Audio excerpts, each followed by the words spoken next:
Hello, Wisconsin. Welcome to this week's episode of the Project Pitch It podcast. This week, we're going to talk to Lalese Stamps. She is the founder of Lolly Lolly Ceramics out of Milwaukee, Wisconsin, kind of a small-scale ceramics and production studio. Go to her website, look at the work that she's done. She kind of started with this 100 mugs in 100 days project that we'll talk about. Crazy creative. She blew up after that. Then the New York Times, on the Daily Show, all over the place.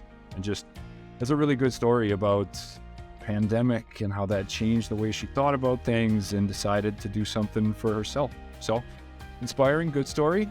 Looking forward to sharing it with you. Hi, Lalese. Hi, Kyle. Welcome to the show. Thanks for taking the time to do this. Yeah, thanks for having me. People can't see, but you're wearing a Yankees hat. So we were talking Yankees a little bit before. So we'll get into some New York Yankees stuff later. Okay. Quick introduction. So Lalese is the founder and owner of Lolly Lolly Ceramics, small-scale ceramics design and production studio in Milwaukee, Wisconsin. Incredibly cool designs, which we'll get into as well. Thank you. But before we talk Lolly Lolly Ceramics, I want to talk about you a little bit. So what's kind of your backstory from where you were born and raised through maybe early jobs before Lolly Lolly? We'll go through that. Sure. I mean, I've definitely had a lot of jobs in my life. And I guess to give more clear backstory about being from Milwaukee, I was born and raised in Milwaukee, but I lived in Columbus, Ohio for 10 years. And that's actually where I started my business. And in 2021, I decided to move back to Milwaukee because my business was growing so much that it felt right to grow my business in my own hometown. So that's a little bit backstory about being born here and like the business and where it started. Absolutely. And Yeah. you went to school, you went to college in Columbus as well. Is that right? Yeah, I went to the Columbus College of Art and Design, aka CCAD, but that wasn't my first time going to college. I went to Columbia in Chicago out of high school, and I didn't really find success there. So I quit school, basically moved to Columbus because I had friends there, and now I'm here again. and it all worked out. That's Everywhere awesome. in the Midwest, right? I love the Midwest, I guess. That's perfect. Yeah. And all right, so you're done with school, and it seems like a lot of the business ended up starting with this 100 mug project. Correct me if I'm wrong there, but maybe tell us a little bit more about this 100 mug project that you did. Yeah, so the 100 mug project essentially is a project that I did in 2019, and it started because I was working full-time as a graphic designer, and ceramics was something that I did on the side. It was definitely a side hustle that started because I'm just such a curious creative. I love trying new things, and I took a class at the local cultural arts center in Columbus, and I really fell in love with clay. I think that marriage between my graphic design skills and making functional pieces just really made sense for me. So 2019, I realized that I was just kind of making the same things over and over, and my clay practice got a little bit boring for me. Yeah. So I decided that I was going to test myself, push my limits a little bit, and I wanted to do a 100 mug project, which essentially I made 100 mugs with 100 different handles in 100 days, and that was the start of Lolly Lolly Ceramics, essentially. So it wasn't a business before that. You were just doing that because you liked working with clay. That was kind of not a business at that point. Not technically in my eyes. I did have an LLC because I was selling at markets and fleas. Yeah, so it was a business in a sense, but it wasn't really something that I put a lot of my energy into. It's just more fun and a great way to engage with the community. Yep. But it wasn't until 2020 during the pandemic when after that whole project is when it really became a business. And I think I'd recommend people go to your website and look at the 100 different handles. I think it's one thing to say that, another thing to think of how the heck do you come up with 100 different handles, which I have questions on that later of the creative process. That answers. Oh my gosh. So you do the 100 mug project. When was there like a tipping point where you thought, oh my gosh, this is getting really big and really popular and this is going to become my full-time business?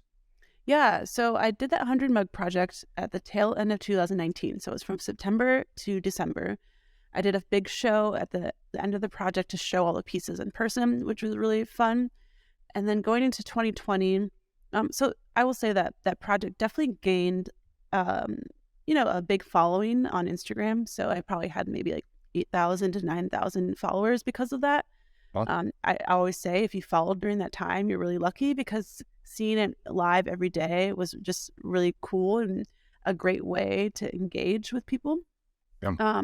But it wasn't until about May of 2020, and it's really unfortunate. But after the murder of George Floyd, that was kind of a big like tipping point for me as a person and also just as a business owner. I think because a lot of people, were home because of the pandemic and had to sit with their thoughts a little bit. I think a lot of people were like, "Oh wow, like this is happening. This is happening a lot to Black Yeah. and brown people, and I want to support Black and brown people." So I kind of got shuffled into this big wave of like, we got to support Black businesses and blah blah blah, and that's truly when like the thing like my trajectory really changed because Yeah. I was getting a lot of attention on my work and being published in all these different publications. And it was like my wake up moment. I was like, okay, something's happening here. It feels weird right now because it's attached to a really traumatic experience. But Yeah. as time went on, it continued to get more attention. And I decided to quit my job in September 2020 that year. And do this. Yeah. Yep. Yeah. Which is right between George Floyd, between the pandemic, being at home, this extra wave behind you, all those things kind of came together and this awesome thing comes out of it. Yeah, I mean, the pandemic was obviously really hard for literally every human being, everything on the planet. But I definitely found a lot of bright spots from the pandemic that really helped me to figure out who I was and what I wanted to do.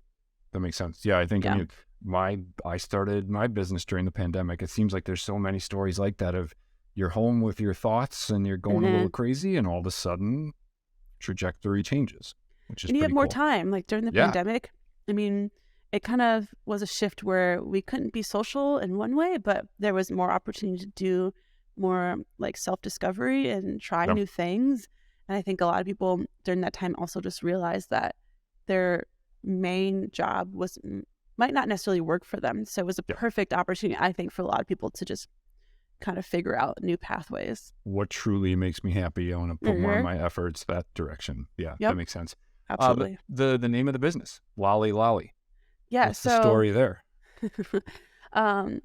So at the time when I was, again, just selling at markets, I needed a name for myself, and Lolly is my nickname. People ask all the time they're like, can I call you Lolly? And I'm like, yeah, sure. It's weird now because it was like not like a private nickname, but it was a nickname for my inner circle of friends. And now like random people will call me that on the street. I'm like, oh yeah, I don't know you. Yeah. yeah. But it's fine now. Obviously, like I made that decision, and at the time, the name just felt like so important and attached to me, and there was something about using the name twice that felt just fun and funky and not too serious, and it just rolls off the tongue, Lolly Lolly. Like it's fun, but it's also like the pieces we make feel fun and not too serious, and I think that it all just works really well together. But the nickname that I got is from one of my high school teachers, and I had to tell her. I was like, I need to reach out to her and let her know that I have this whole business now based off of this nickname that she gave me in high school. And when I reached out to her, this is like a fun random story. I reached out to her and she's like, oh my God, that's so funny. I don't think she quite remembered that she gave me that nickname. But she was like, oh yeah, that's what my parents called me when I was younger.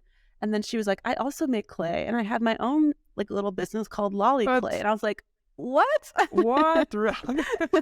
In what world? Like, I had no idea because I think she taught English or something. Kidding. I had no idea that she had any practice in clay. And now like I've been able to see her work and she makes something totally different. But I was like, how the universe is really like. I was just going to say, it was meant to be somehow. It was meant to be. That means, I think. Absolutely. That's crazy. Uh-huh. So, 100 Mug Project, things start to go, you're going to quit your job. The not so fun question, but how do you fund getting it started? Like, obviously, it's going to take some money to do all that. How did that go? Yeah, I joke that my financial advisor at the time probably she did advise me against quitting my job, just because, it is a nice cushion to have your full-time job while you're trying to grow your own entity. But I just knew in my bones at that time that what was happening was just bigger than myself. And if I didn't really take advantage of it and put myself 100% into it, then I just wouldn't be giving it the due justice that it deserved. So I think for me, what I ended up doing, I did do a fundraiser where I was able to raise almost $70,000 toward. Right. Yep. And that's just part of that moment that was happening. I think that some people were paying attention to me and, again, really wanting to support me in some way. So it was like, okay, why don't we back this up with dollars? Black and brown businesses sometimes really, or a lot of times, get a lot less funding and struggle when it comes to starting their own businesses. So it was really nice that I was able to get that funding. I was able to get a few grants that year. I got one through American Express that was for like $20,000. And so those things obviously were really helpful in, me making that transition and getting my own studio space. I was able to hire an assistant at that time who's still working for me. She moved from Ohio to Wisconsin. Oh, wow. Yeah, I think that's just a testament to the brand and what we've been building, and she really believes in it. And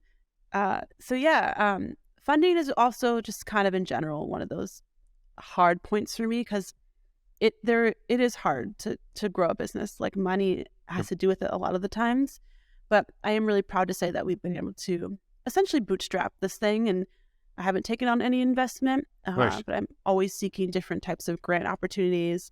I also do a lot of brand partnerships, which I get paid for those. So there are a lot of social media brand collaborations that have really helped to carry the business until we get to a point where we have more consistent sales. Yeah, you get paid and it's marketing at the same time, kind of. Exactly. Yeah, the grants and the fundraising, like I've been surprised too, and it sounds like you found all these different ways that you can get some money to get started. It's not just I gotta dip way into my savings or ask other people for money. There's all these different ways to do it. It sounds like you've done the same. Yeah, and to this day, sorry, I got a Slack message. So I'm just gonna start over. Sure. To this day, I think sometimes I do struggle still with financials, and I don't really pay myself. Like, I'm not on. I'm sorry. I don't know how to turn the Slack off.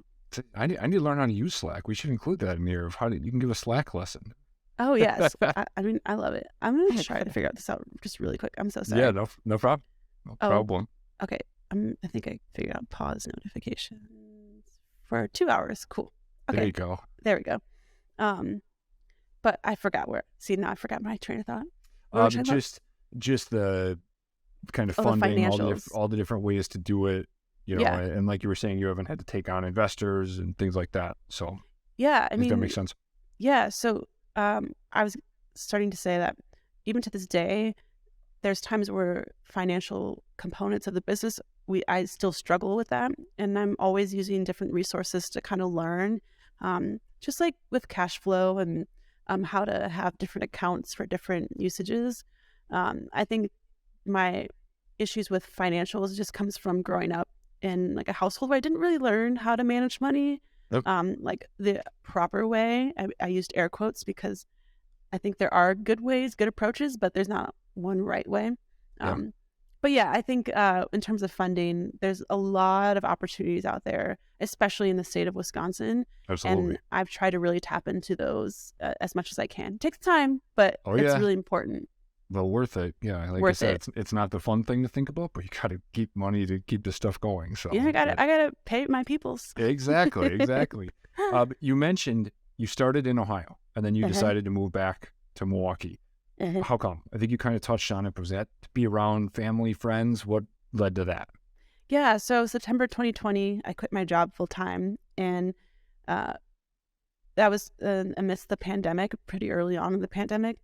And as time kind of went on, I just realized that a lot of my friends who became my family in Columbus were all moving. I think the pandemic, again, was an opportunity to reevaluate your location. Oh, yeah. A lot of people were like, I don't have to be in like a really high cost of living state when I could live in a city that's a little bit more cost effective. So there's a few factors for me of moving back to Milwaukee. The biggest thing is my business was growing, and I had to reevaluate if I wanted to stay in Ohio, because I was starting to employ people more and more. And it just made sense for me to move back home because my family's here. I love Lake Michigan. In Ohio is landlocked, so it's nice to be on water again. Those are the biggest factors: family, the business growing, and I want to contribute to the community that I grew up in. And I've already made so many great connections and have started so many really awesome efforts. So I'm excited to continue to grow and have that impact on my community. And that's one of the most exciting things I think for sure. Absolutely, yeah, that makes sense. So when you come back to Milwaukee, how do you find a studio space? What was that process like? That's got to be a very specific requirements. How'd you do that? That actually was really challenging. I had to travel back and forth a few times because I would look for spaces like online and have friends who are living in Milwaukee help me. But you really don't know a space until you go to see it. So there's a few times where like a friend would go to see it and they're like, oh, there's potential here, but it's really hard to get a hold of like the landlord. So I would have to like come and like be like, hey, I'm traveling. I need a space. And there was even like a few people who kind of underestimated me. Like I was in a 500 square foot space before, and I was looking for bigger spaces. And I would tell people like, yeah, I mean, upwards towards 3,000 would be great. And I think that they didn't really quite think that I would like, I don't know. There was like this element of like, really, you need that much space? Yeah, so you like, sure? Yeah, no, right. I really do. And oh yeah, actually to this day, I just looked at a space yesterday because we are really interested in offering workshops as like another community building thing. And the space that we have right now will work for a little while, but I think we're going to outgrow it soon. So that's another element of like building a business is like always evolving and changing. And you have to pivot. You think you have enough and then you need more and then you need more. Yeah. And like you're saying, getting a studio space has got to be, you want to feel comfortable there and creative, and you're doing stuff that's so artistic. You don't want just square building. You need a little more creativity. It's gotta be more specific. Yeah, exactly. I want windows, and those are the kind of things. I have a lot of plants, and those are the kind of things that help to foster like a creative space that feels good, feels like inviting. I love when people come by the studio because we have so many huge windows. And people just kind of see like, wow, this is a really nice space to work in. I'm like, yeah, like it took a lot of work to make it feel like this. And it didn't really just happen. Matters. Yeah, it matters. Yeah.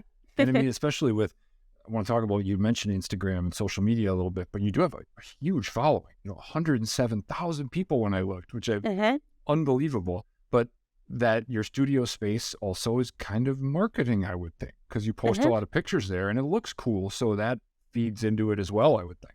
Yeah, absolutely. I think I actually had a meeting today with another business owner. I had coffee with her, and we were talking about the overall entity as a whole. The business, there's so many different components that lead up to the whole. And I think that that's probably one of my strong points. I think I'm definitely a visionary. Something I learned about myself in the past few years as I've grown this business is that, like, yes, I'm a creative, I'm an artist, but like, I don't need to be a CEO. Like, I need to be the visionary who helps really to make the decisions on what the space looks like. How do our flyers like represent who we are? There's just so many components that build up to the whole. And I think that it's important to think through all those elements. All the details, yeah, which ties in good to my next question. I'm always interested in website and marketing, and how did you do that? Like, your website is very cool, very unique. Your Instagram, your marketing, it's all very good. How did you get all that done? I mean, actually during the pandemic, before things kind of exploded in the best way possible, in February and March, that's kind of when the pandemic really became a thing. Oh, yeah. I was still working full-time as a graphic designer, and a few of my colleagues were like, man, we have a lot of time now on our hands, and would you ever want to consider like branding Lolly? Like, you've had this business for a little while, you eventually want it to be something. Can we like brand it? So we literally had like sessions where we would go through the logos, we would go through all the colors and all the typography. And I think back on that now, I'm like, I'm so fortunate because I paid those friends in like clay and like ceramics. But the work that we put into that like would cost so much now. And I do think that my background in design has it's really led itself to the overall vision of what the brand looks like. And sometimes I do think it hurts me in a way because people, they see the brand and the website, they're like, oh, this is a very established brand. Yeah. But really in the interior of things, internally, like we don't really have everything together like we're Target or something. Still getting started. Yeah. Yeah, we're still in the very early stages of figuring out everything. I mean, we figured out a lot now at this point, but it's just still in the early stages of figuring out our product. Yeah. It seems, your example of friends helping you with the website and marketing, it seems like almost every small business person in Wisconsin I talk to has that as part of their story. That everyone here is, I'll help, I'll do this. And it's not all, I hired a firm to do this for me. There's so much of the Wisconsin, I want to help my neighbor thing that plays in. For sure. And I think that when you start a business, that's one of the misperceptions is that you could just throw a lot of money into renovating a space and to building all these different components. But it really is kind of tapping into your network of people. You might have someone, my partner, for example, went to school for finance. So he's helped a lot with the bookkeeping up until this point and probably will for a while. I have my friends who are designers. I have my friends who are lawyers, even though I have a lawyer who I've hired now at this point. But in the early stages, they were great resources to kind of help me with contracts and things like that. So I always tell people like, I am the business owner, but like I wouldn't get to where I am today without the help of my community and of people my helping. Network. Mm-hmm. Oh, absolutely. Yeah. So as you were growing and as I read more about you, I see Trevor Noah and you have he's holding your mugs on the Daily Show. Again, how did that come about? That's so amazing. So that came about, and this is fair to say for most of our projects, that people reach out to us. They see what we're doing, and they're like, we want to be a part of that. What can we do to partner with you? For the case of the Daily Show with Trevor Noah, one of the producers is from Wisconsin. And she came across our brand one way or another and was like, I've been waiting for a good opportunity to work with you guys.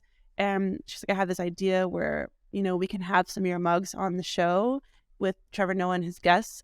And then we could sell some of those mugs to an audience. That's like an exclusive run. And I was like, that is so smart. Like that's something I never thought of because, talk show hosts, they have mugs usually.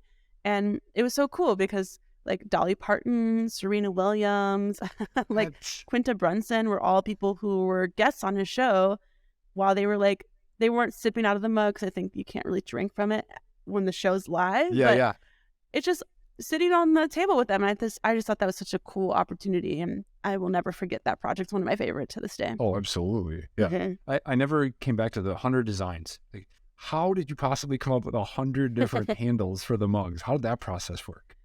So that really was something that I thought of. Like one day I was at work, I was at my full-time job, sitting at my desk, and I really was like, man, I want to do something, but I don't really know what that means yet. And some other people have done similar projects, like the 100-day project. I've also seen other ceramicists do their versions of a 100-day project. And I was like, I know it's possible. And I truly just one day sat and was like, okay, what if we did like a mug with like a weird handle? And then I started making another type of handle. And I literally had pages and pages of sketches, which later on, when I actually made those mugs, I did realize that some of those handles didn't exactly translate because they were just like variations of themselves. But that's where the real challenge started to happen. During the project, I had to really like rid away with my sketches and really pay attention to my surroundings and nature. And I would be walking down the street and I would see like a bike rack or something. And it's like one of those swirly bike racks. And it's like, man, that's a cool shape. I could use that as a handle. And voila, it was like 50 out of 100 out of that 100 mug project. That's amazing. Yeah, I never really imagined what would come out of that project. Truly, it was really meant for me. But the things that have come out of that are so cool. And I think that's one of those testaments to really kind of stepping away from the internet and kind of really immersing yourself in your surroundings and paying attention to what's around you. Do you, and maybe you just answered the question, do you find yourself still doing that? Like as you walk around looking for, oh yeah, that's a design, just kind of constantly, even myself, as I try to think of Wisconsin shirt things, I'm constantly looking at like, oh, that thing. You're doing the same? Yeah, absolutely. And I think now, I want to introduce new product. It's been a while since I've been able to produce or even design new ideas. I always have ideas going through my mind, and I have like an inspiration board at the studio. But I'm always thinking through like new ideas, and architecture is a big thing. Whenever I travel, I love to take photos of architecture because there's some really interesting things out there that can translate in like dinnerware. And I think that's where I find a lot of the fun, because every idea pretty much exists already. Yep. It's just iterations of it. So yeah, I'm always looking for ceramics though. I mean, I think one of your videos I saw where you just talk about coffee mugs and how they all have the same handle. It's something I've never thought of, but yeah they do. They all look the same. This little tweak you did on something that was so cool.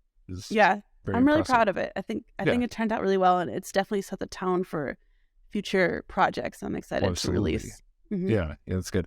I'm always interested in kind of solo founders, and that sounds so challenging to me, and who you turn to for advice. I think you kind of answered that already, that you've had all these people in your life that have helped with different things along the way. But right now, as you're growing, who are the people you turn to for advice on different things, business related? I do have a few mentors who I rely on, and they all serve different purposes. So one of my mentors went to school for business and has a few businesses of his own.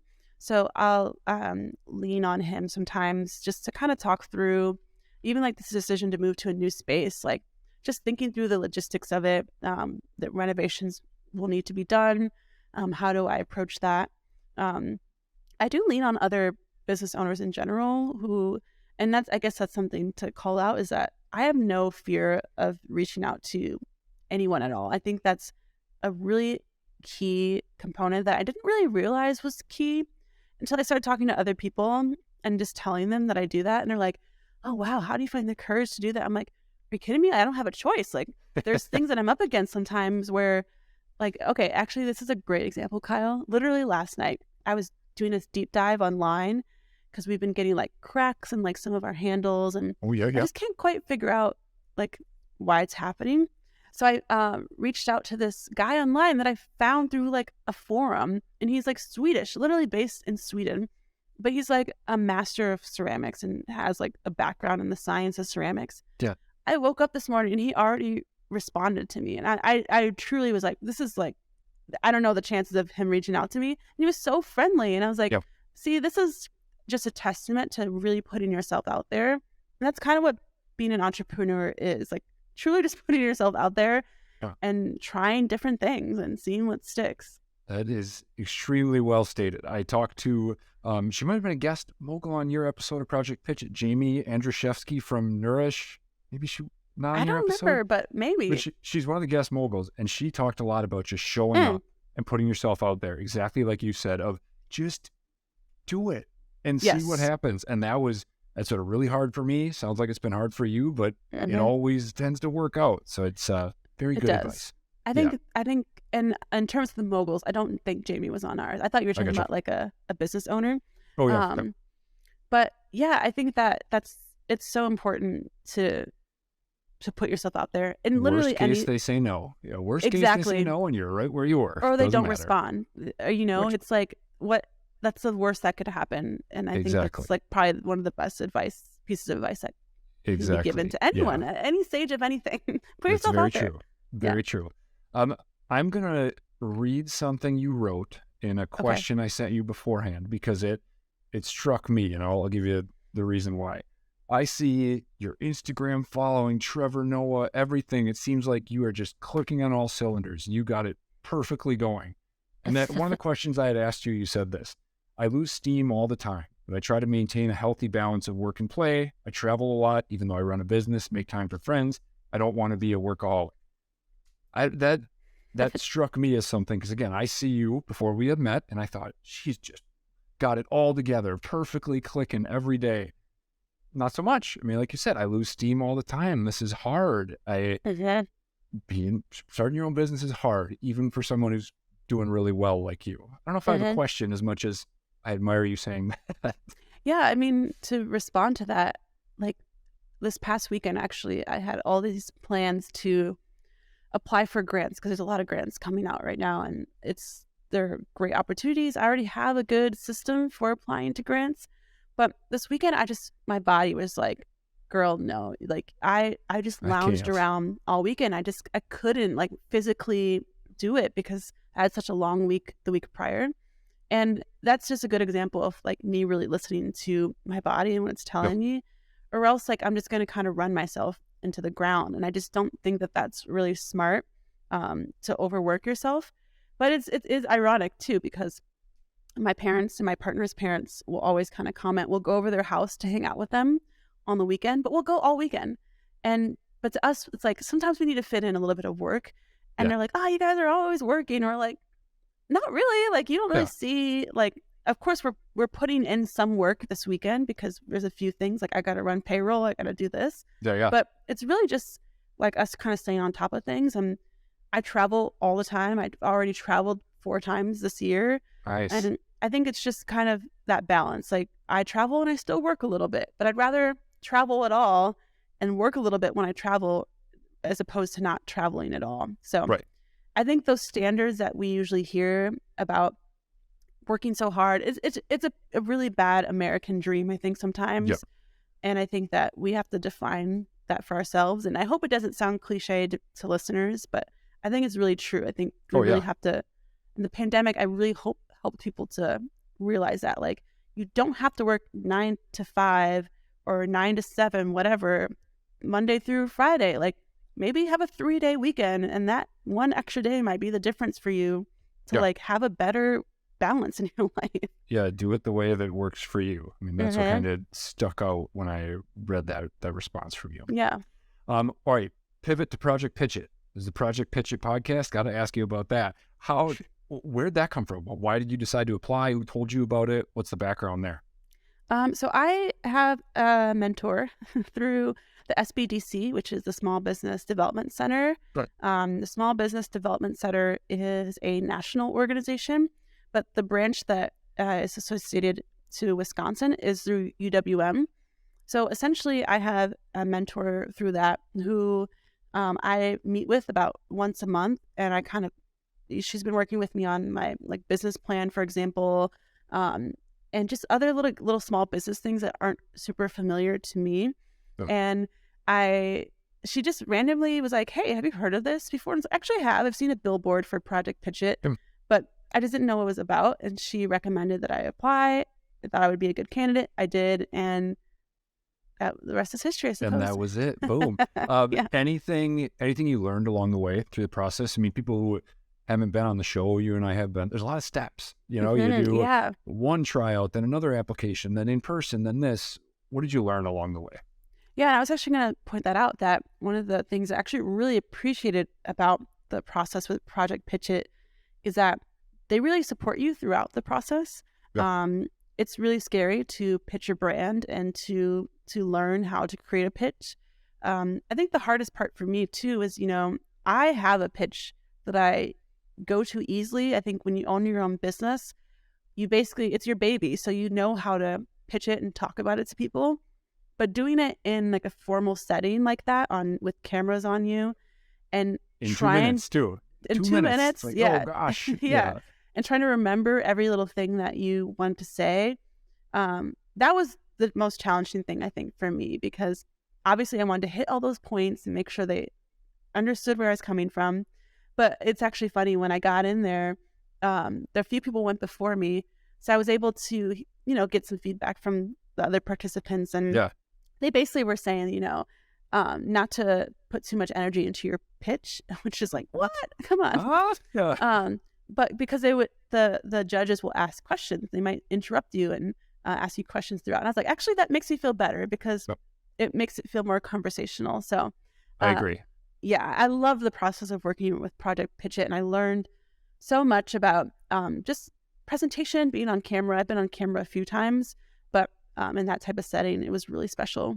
And it's probably another thing, like you said, of put yourself out there, try. I was Yes. nervous and uncomfortable with it the whole time, but it ended up great. And it sounds like it's this another example of that for you. It's practice. I mean, Yeah. I would love to do more situations like that where I can get in front of the camera and speak, because I think it's just only more practice for me. And when you look at it in that way, it just becomes more of like a yearning to be like, oh yeah, actually I would love to do this again, because and I haven't seen the recording yet. So I'm like, I should tell you that. I got a sneak preview getting ready for this. It's awesome. I mean, I know it looks good. I know. It's awesome. You got the pink suit on. It's awesome. Awesome. You'll love it. Yeah. Thank you. Yeah. Okay, cool. And yeah, that's like the layer of it where, you don't always get to see yourself, but you just have to trust that you put your best foot forward and just move on. You can't put too much weight on those things sometimes. It's like, what's the next thing? Let's just move on to the next thing. You can overthink it and go crazy. Yeah. Yeah. And then, of course, everybody on the show gets some kind of financial reward. What has that meant to you? What have you been able to do with some of the money from the show? So super grateful for that component. I think that was not even like the top reason for going on for me. I think for me, the Added exposure. bonus. The exposure of being able to reach a larger audience was really important to me. But the fact that I was able to win an award feels so special. And, we basically just use that towards our payroll. And then we invested in a little bit of equipment that just helps to make our process a little bit easier. So, yeah, honestly, any dollar amount is always really helpful. Oh, God, yeah. I'm super appreciative of it. That's good. You mentioned payroll. How many people work for Lolly Lolly right now? That's such a tricky question for me, because we have a really awesome internship program that we built out. Oh, nice. Okay. So we work directly with UWM, and we have some interns from MyEd as well.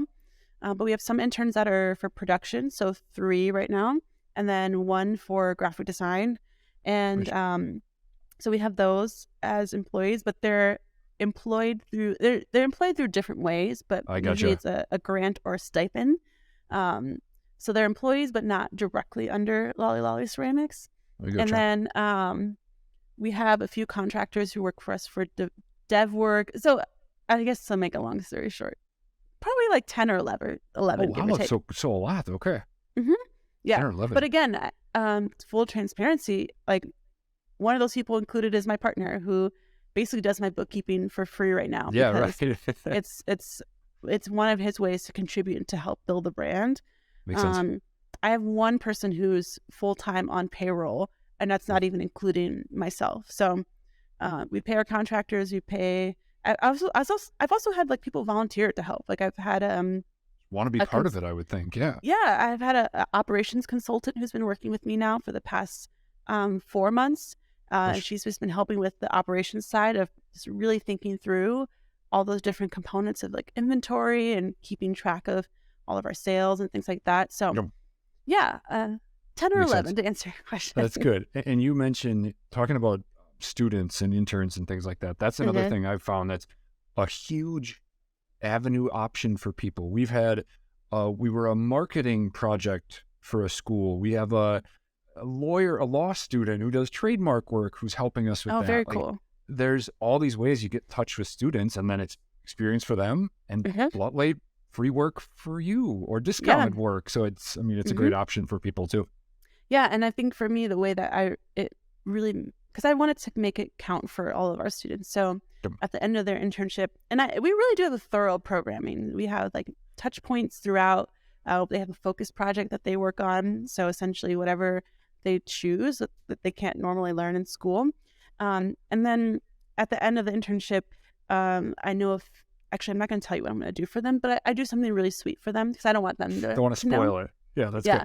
But I also make sure that they get a letter of recommendation and, those things that are really important that they can carry on with them to their next venture. So you make it worth their while for sure. Yeah, that makes sense. So what's next? I know it's a vague question, but going forward, I think I saw somewhere mention you've been doing speaking engagements, things like that, or what else is on the docket for you? Yeah, obviously introducing more product and really growing in that arena. I'm still really passionate about design, and that's kind of taking the back seat for the past few years. So getting back into that a little bit more. I say that I want to remove myself from production about 80% this year. So slowly working towards that. Going back to that community aspect, like it really is so important to me. And we've learned through working with our internships that, there's a lot of opportunity for us to even go even further down the pipeline and work with like elementary schools and middle schools and high schools to kind of be representative and show kids, hey, like you can be Black and brown and be an artist and have a career out of it.